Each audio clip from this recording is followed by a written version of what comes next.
There are a lot of little types.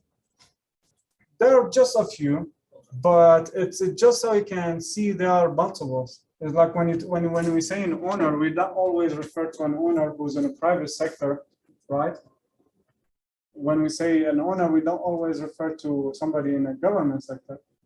There are others, and you have to understand their needs and the reasons of construction. So then when you build the construction project to win it, you know what their purpose are. Because if you're going to build a project, government project, the whole documentation is completely different than bidding somebody in a non-profit organization, right?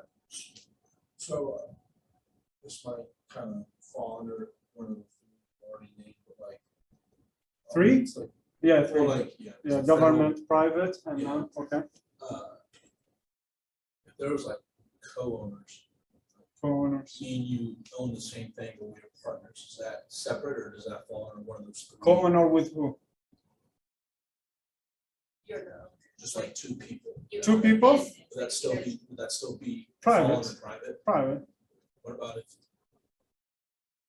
But, can you do something with federal? yes, As a private and federal? yes, and there is a term for it. Now, it is not in the book, you just highlight it. I wasn't going to say it, but now, I said it for you. but you said it for me. There is a term for it that I don't think we cover in this scope of class. So you're ahead step of us now. Would it just be private? Public-private partnership. Public-private partnership. So public-private partnership, it's a whole different entity of an owner that you could name of. And that's something you see in government projects. We said it before, when you bid a project, they always select the lowest bidder because they want to protect the taxpayers' money. So they always go with the lowest bidder.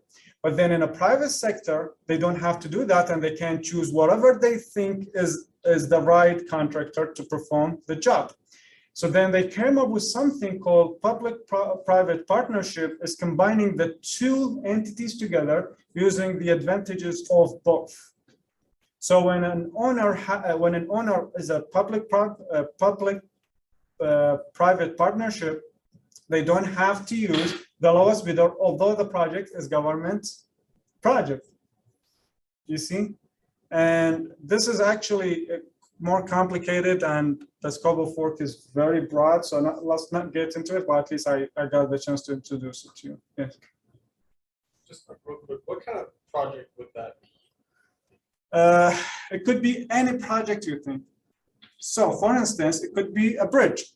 So a bridge is a federal project, right? Which is a government project. But then they say, you know what? If we're going to go by the lowest bidder, if it was a government project, we may not end up with good contractors. That's a project in a very high traffic area that we want to finish it in a certain time frame with a certain restrictions of safety and such. So then they want to use specialized people or specialized contractor to build this project. Now, it just happened that this contractor is not in this area. And then they're gonna have to contract this project out with a contractor in California, say, for instance, if the project was in Colorado. Then the public-private partnership, or call it PPP, triple P, they allow them to contract with that contractor from California because they've done it multiple times. They know they are very punctual, they get it done. So more like specialized in construction. More specialized type of contract, Oh. not construction means and methods, because it's different. I'm sorry. What would it is like the type of job that, like, they just liked how one company did it? Could they say, you know, we don't like this company's work? So typically in the private sectors, they can do that in government, not, but in PPP, yes, they can, with something called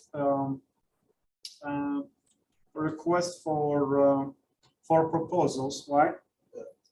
Then they will reach out to them directly and say, can you submit a request for a proposal? We don't have to go through a step before, which